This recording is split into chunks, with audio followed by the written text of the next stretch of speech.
Magandang umaga po sa ating lahat. Ang aking isi-share ngayon ay makikita sa Job chapter 29 verses 1 to 4. Ito ang nakasulat. Muling nagsalita si Job, kung maibalik ko lang ang mga unang araw noong ang Diyos sa akin ay palagi pang nagbabantay, nang ang liwanag niya sa akin ay gumagabay. Sa paglalakad ko sa dilim, siya ang aking tanglaw. Noon, ako ay sagana, maluwag ang pamumuhay. Kaibigang matalik ang Diyos na buhay. At sa buong pamilya ko, siya ang patnubay. Yun lang po. Maraming salamat. God bless. Isang mapagpalang umaga po sa ating lahat. Ang aking ibabahagi ngayon ay makikita sa Book of Job, chapter 29, verses 5 to 8. Ito ang nakasulat. Noon ay malapit ang makapangyarihang Diyos sa akin, at ang mga anak ko'y laging sa aking piling. Masagana ang gatas mula sa aking kawan. Ulibong nagbigay ng langis, tumutubo kahit sa batuhan. Kapag pumupunta ako noon sa mga kapulungan at nauupong kasama ang mga pinuno ng bayan, kapag ako'y natanaw, mga kabataan ay nagbibigay daan, mga matatanda na may tumatayo at nagbibigay galang. Yan lang po. Purihin ang Panginoon sa kanyang magandang salita. God bless. Isang mapagpalang gabi po sa ating lahat. Ngayong gabi po, ang aking babahagi ay mula sa aklat ni Job, Kabanata 29, Talata 9 hanggang 12. Ihinto ng pinuno, kanilang usapan at mga maharlikay tatahimik na lamang. Kapag ako'y nakita at kanilang narinig, sila'y sumasang-ayon at sa aking pumapanig. Sapagkat tinutulungan ko ang dukha sa kanilang pangangailangan, dinadamayan ko mga ulilang wala nang mapuntahan. Purihin po ang Amang lumikha sa pagkakabasa ng kanyang mga salita.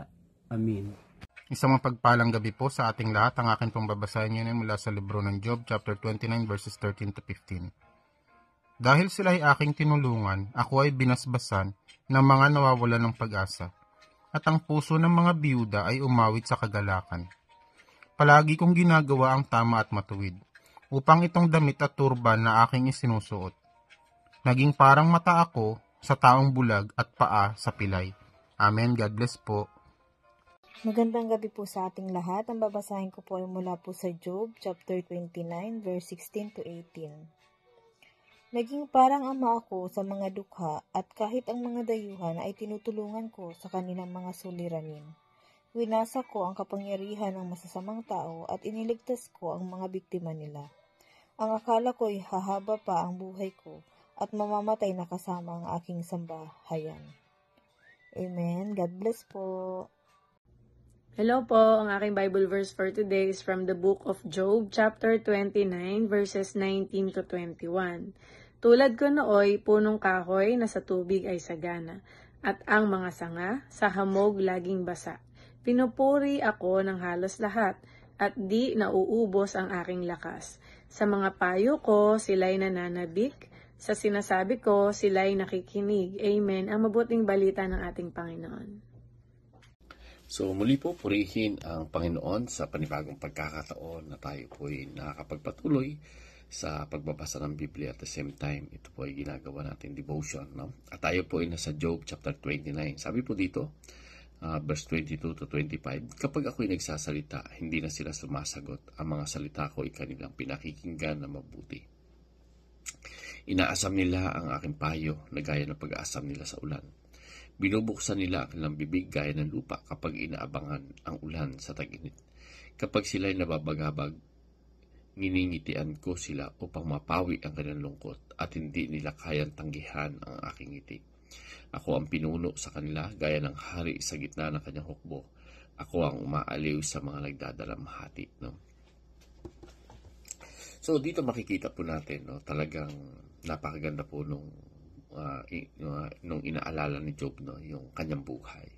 Yung panahon na andun yung kanyang kasaganaan ay talagang napakarami niyang mga bagay na nagagawa. No? Sabi nga niya, yung ngiti lang niya ay nagiging sapat na sa marami. At makikita rin natin dito sa buhay ni Job na talagang matindi po yung malasakit niya. Kumbaga sabi nga niya, siya na yung, kumbaga kahit sa mga dayuhan ay tinutulungan niya. At dito makikita natin, no, talagang yung kabaitan ni Job ay talagang grabe, no? Kung kaya't Kapag siya ay dumarating, kapag siya ay nagsasalita, talagang pinakikinggan na siya, no? At dito makikita natin na talagang yung pagpapala ng Panginoon sa kanyang buhay, ginamit po talaga niya ito sa tama, no? Kaya ganoon na lamang yung pagmamalaki ng Lord, no? Kay Job, sapagkat nakikita natin na dito sa binasa natin na yung pagkatao ni Job ay yung panlabas at yung loob ng kanyang puso ay pareho po, no? Kung ano yung nakikita sa kanya, yun din yung laman ng kanyang puso. Na talagang andun yung pagiging tunay na mahabagin, tunay na mabuting tao. At talagang, sabi nga, yung kanyang payo, no? Ay parang ulan, no? Doon sa tagtuyot na inaabangan ng marami. So, sa madaling salita, makikita po natin na inaalala ni Job kung sino siya bago dumating sa kanya yung pagkakataon na dumaranas siya ng mga bagay na hindi maganda. So, ibig sabihin, nagamit po niya na tama yung kanyang buhay sa panahon ng kanyang kasaganaan. Ito yung mga bagay na inaalala niya na walang regrets, no? Na kumbaga, bakit hindi niya nagawa ng panahon noon? Kaya Job, iba. Nagawa niya yung mga bagay na yun. Kung kaya't napakasarap sa kanya alalahanin yung mga bagay na nagawa niya. So, purihin po yung Panginoon, no? Na siya po yung may control sa lahat sa ating buhay. God bless everyone.